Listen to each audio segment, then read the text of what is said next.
আসসালামু আলাইকুম। আজকের বাংলা নিউজে সবাইকে জানাচ্ছি স্বাগতম। শুরুতে জানাচ্ছি বিশ্বের আলোচিত খবরের শিরোনাম। ইসরায়েলি অবরোধে অনাহারে ৩৫ দিনের শিশুর মৃত্যু, গাজায় একদিনে নিহত ১১৬। খাবারে বিষক্রিয়ায় আক্রান্ত নেতানিয়াহু। রাশিয়ার ব্যাপক ড্রোন হামলায় ইউক্রেনের ১৪২টি ভূপাতিত করার দাবি মস্কোর। ইসরায়েলের হামলায় ক্ষতিগ্রস্ত আকাশ প্রতিরক্ষা ব্যবস্থা প্রতিস্থাপন করেছে ইরান। গাজায় হাজার হাজার ভবন পরিকল্পিতভাবে গুঁড়িয়ে দিচ্ছে ইসরায়েল। সিরিয়ায় দ্রুজ সম্প্রদায়ের আধ্যাত্মিক নেতা হিকমাত আল হিজরিকে। যুদ্ধবিরতি সত্ত্বেও সিরিয়ার সাম্প্রদায়িক সহিংসতা ছড়িয়ে পড়েছে। এতক্ষণ শুনছিলেন বিশ্ব আলোচিত খবরের সংবাদ শিরোনাম। এবার বিস্তারিত।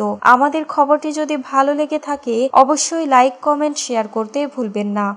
ইসরায়েলি অবরোধে অনাহারে ৩৫ দিনের শিশুর মৃত্যু, গাজায় একদিনে নিহত ১১৬। ইসরায়েলের অবরোধ ও সহিংসতার মধ্যে গাজায় অনাহারে এক নবজাতক শিশুর মৃত্যু হয়েছে। মাত্র ৩৫ দিন বয়সী এই শিশু গাজা সিটির আল শিফা হাসপাতালে অপুষ্টিজনিত কারণে মারা যায়। শনিবার গাজা সিটির আল শিফা হাসপাতালে শিশুটির মৃত্যু হয় বলে জানিয়েছেন হাসপাতাল পরিচালক ডক্টর মোহাম্মদ আবু সালমিয়া। তিনি বলেন, অপুষ্টি বা অপর্যাপ্ত খাদ্য গ্রহণে মৃতদের মধ্যে এই নবজাতকও রয়েছে। এদিন আমাদের হাসপাতালে অন্তত ২ জন ব্যক্তি অনাহারে মারা যান। এদিকে অবরুদ্ধ এই ভূখণ্ডটি শনিবার ভোর থেকে শুরু হওয়া ইসরায়েলি একাধিক ভয়াবহ হামলায় আরো ১১৬ জন নিহত হয়েছেন। এর মধ্যে ৩৮ জন নিহত হয়েছেন যুক্তরাষ্ট্র সমর্থিত গাজা হিউম্যানিটেরিয়ান ফাউন্ডেশনের ত্রাণ কেন্দ্রের সামনে খাদ্যের জন্য অপেক্ষারত অবস্থায় গুলিবিদ্ধ হয়ে সহায়তা কেন্দ্রের সামনে গুলিবিদ্ধ হয়ে। রবিবার কাতার ভিত্তিক সংবাদ মাধ্যম আল জাজিরা তাদের এক প্রতিবেদনে এ খবর জানিয়েছে। সংবাদ মাধ্যমটি বলছে, ইসরায়েলের মানবিক সহায়তা বন্ধ এবং যুক্তরাষ্ট্র সমর্থিত বিতর্কিত ত্রাণ কেন্দ্রগুলোতে ক্ষুধার্ত মানুষের উপর গুলি চালানোর মধ্যেই গাজায় আবারও একটি হৃদয় বিদারক ঘটনা ঘটেছে। সেখানে মাত্র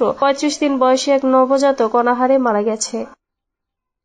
খাবারে বিষক্রিয়ায় আক্রান্ত নেতানিয়াহু। ইসরায়েলের প্রধানমন্ত্রী বেনিয়ামিন নেতানিয়াহু খাদ্যে বিষক্রিয়ায় আক্রান্ত হয়েছেন। এখন তিনি সুস্থ হয়ে উঠেছেন। এমন অবস্থায় তিনি আগামী ৩ দিন বাড়িতে বসে দাপ্তরিক কাজ চালিয়ে যাবেন বলে তার কার্যালয় জানিয়েছে। নেতানিয়াহুর কার্যালয় এক বিবৃতিতে জানিয়েছে, ৭৫ বছর বয়সী নেতানিয়াহু গতরাতে অসুস্থ হয়ে পড়েন। তার পানি শূন্যতা ও অন্ত্রে প্রদাহ ধরা পড়ে। তিনি স্যালাইন নিচ্ছেন। বিবৃতিতে বলা হয়, চিকিৎসকদের পরামর্শ অনুযায়ী প্রধানমন্ত্রী আগামী ৩ দিন বাড়িতে বিশ্রাম নেবেন এবং সেখান থেকে রাষ্ট্রীয় দায়িত্ব সামলাবেন। ইসরায়েলের প্রধানমন্ত্রীর দেহে ২০২৩ সালে একটি পেসমেকার বসানো হয়েছিল। গত বছরের ডিসেম্বরে তার মূত্রনালীতে সংক্রমণ ধরা পড়লে তার প্রোটেস্ট অপসারণ করা হয়।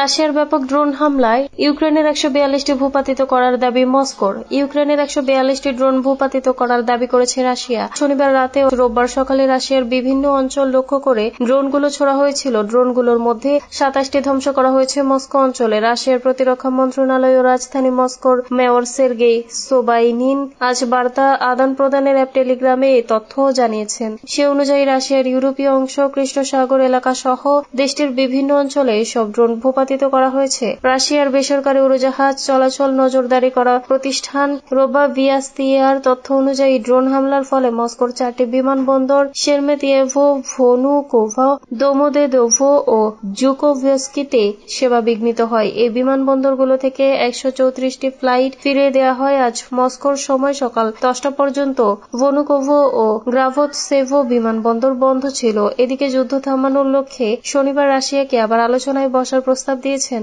ইউক্রেনের প্রেসিডেন্ট ভলোদিমির জেলেনস্কি। এদিনই তিনি জানান, শুক্রবার রাতভর ইউক্রেনের ১০টি অঞ্চলে হামলা চালায় রাশিয়া। ইউক্রেনের সামরিক বাহিনীর তথ্য অনুযায়ী এই হামলায় ৩৪০টিরও বেশি বিস্ফোরক এবং ৩৫টি ক্রুজ ও ব্যালিস্টিক ক্ষেপণাস্ত্র ব্যবহার করে রুশ বাহিনী। শনিবার জাতির উদ্দেশ্যে দেওয়া ভাষণে জেলেনস্কি বলেন, একটি যুদ্ধবিরতিতে পৌঁছানোর জন্য তিনি সবকিছু করতেই রাজি আছেন। ইসরায়েলের হামলায় ক্ষতিগ্রস্ত আকাশ প্রতিরক্ষা ব্যবস্থা প্রতিস্থাপন করেছে ইরান। ইসরায়েলের হামলায় ক্ষতিগ্রস্ত আকাশ প্রতিরক্ষা ব্যবস্থা ঠিক করেছে ইরান। রোববার ইরানের সেনা কর্মকর্তা মাহমুদ মৌসাভির বরাতে এই তথ্য জানিয়েছে দেশটির বার্তা সংস্থা দেফা প্রেস। গত জুনে টানা ১২ দিনের সংঘাতে জড়িয়ে পড়ে ইরান ও ইসরায়েল। এ সময় ইরানের আকাশে আধিপত্য বিস্তার করে ইসরায়েলের বিমান বাহিনী। তাদের হামলায় ইরানের আকাশ প্রতিরক্ষা ব্যবস্থার ব্যাপক ক্ষয়ক্ষতি হয়। ইরানের সামরিক বাহিনী ও ইসরায়েলে পাল্টা ক্ষেপণাস্ত্র ও ড্রোন হামলা চালায়। ইরানের সেনা কর্মকর্তা মাহমুদ মোসাভি বলেন, আমাদের কিছু আকাশ প্রতিরক্ষা ব্যবস্থা ক্ষতিগ্রস্ত হয়েছিল। এটা গোপন করার মতো কিছু নয়, তবে আমাদের সহকর্মীরা দেশীয় সম্পদ ব্যবহার করে সেগুলো আবার প্রতিস্থাপন করেছেন। এই আকাশ প্রতিরক্ষা ব্যবস্থাগুলো এমন জায়গায় প্রতিস্থাপন করা হয়েছিল যাতে আমাদের আকাশ নিরাপদ থাকে। ইসরায়েলের সঙ্গে সর্বশেষ সংঘাত শুরুর আগে ইরানি সামরিক বাহিনীর কাছে রাশিয়ার তৈরি S-300 আকাশ প্রতিরক্ষা ব্যবস্থা ছিল। এছাড়া নিজেদের তৈরি দূরপাল্লার বাভার 373 আকাশ প্রতিরক্ষা ব্যবস্থা ব্যবহার করত তেহরান। সেগুলো ক্ষতিগ্রস্ত হওয়ার পর ইরান নতুন আকাশ প্রতিরক্ষা ব্যবস্থা আমদানি করেছে কিনা তা জানায়নি দেফা নিউজ।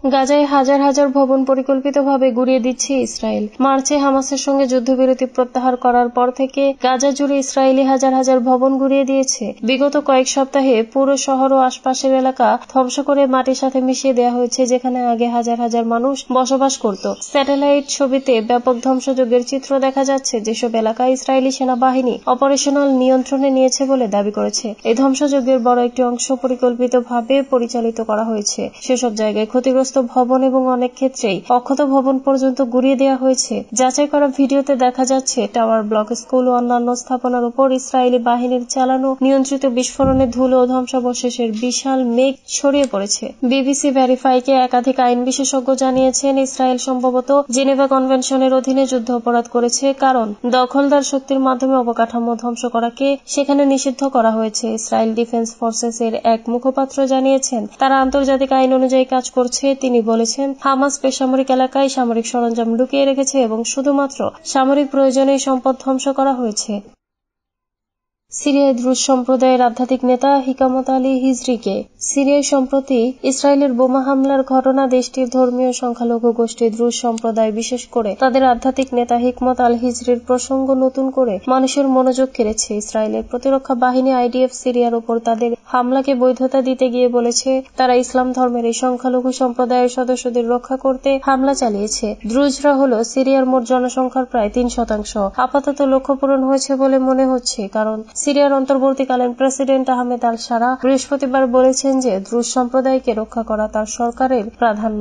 সিরিয়ায় এই সম্প্রদায়টি বিচার বহির্ভূত হত্যাকাণ্ড ও অন্যান্য অপরাধের শিকার হয়েছে বলে Syrian observatory for human rights জানিয়েছে। আমরা নিশ্চিত করছি যে তাদের অধিকার এবং স্বাধীনতা রক্ষা করা আমাদের প্রধান অগ্রাধিকারগুলির মধ্যে একটি, সিরিয়ার প্রেসিডেন্ট টেলিভিশনে সম্প্রচারিত ভাষণে ঘোষণা দিয়েছিলেন। এ কথার প্রমাণ হিসেবে তার সৈন্য এবং বেদুইন সুন্নি গোষ্ঠীগুলো সুয়েদা শহর থেকে সরিয়ে নেওয়ার কথা জানান। সুয়েদা হল দ্রুজ সম্প্রদায়ের ঘাঁটি। পর্যবেক্ষণ সংস্থার তথ্য অনুসারে সম্প্রতি সুয়েদা শহরে সহিংস সাম্প্রদায়িক সংঘর্ষ হয়েছে এবং সংঘর্ষে প্রায় 600 জন নিহত হয়েছে বলেও জানা গিয়েছে। যুদ্ধবিরতি সত্ত্বেও সিরিয়ার সাম্প্রদায়িক সহিংসতা ছড়িয়ে পড়েছে। সিরিয়ার প্রেসিডেন্টের অবিলম্বে যুদ্ধবিরতি ঘোষণা সত্ত্বেও দেশটির দক্ষিণাঞ্চলে সাম্প্রদায়িক সহিংসতা অব্যাহত আছে। গত সপ্তাহ জুড়ে সুয়েদা প্রদেশের সংখ্যালঘু দ্রুজ সম্প্রদায় সশস্ত্র বেদুইনদের বিরুদ্ধে লড়াই করেছে। উভয় পক্ষের বিরুদ্ধেই নৃশংসতার অভিযোগ উঠেছে।